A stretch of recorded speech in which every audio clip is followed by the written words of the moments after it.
মিছিল হবে, রাস্তা অবরোধ হবে, এসব সামাল দেবে কে? পুলিশ। মানিক, বিষয়টা অত সহজ হবে না, কিন্তু তুমি ওদের ধরলে কেন? স্যার, আমার কাছে একটা ইনফরমেশন ছিল, আগামীকাল কলেজে একটা বিরাট বড় গ্যাঞ্জাম হইতো। আজকে ওইটা রিহার্সাল হচ্ছিল। রিহার্সাল মানে?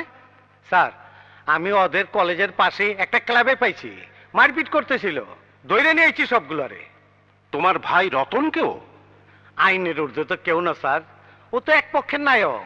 ও বলতেছে কলেজে গ্যাঞ্জাম করতে দিতে চায় না। ওকে তো আমি স্পটে পাইছি, ও মারামারি করতেছিল। শোনো মানিক, এর পরের পরিস্থিতি সামাল দেওয়া খুব কঠিন হবে।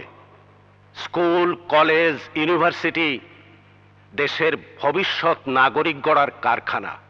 আমাদের উচিত হবে এই জায়গাগুলো যেভাবে শান্ত থাকে সেই ব্যবস্থা নেওয়া। স্যার, ছেড়ে দাও ওদের।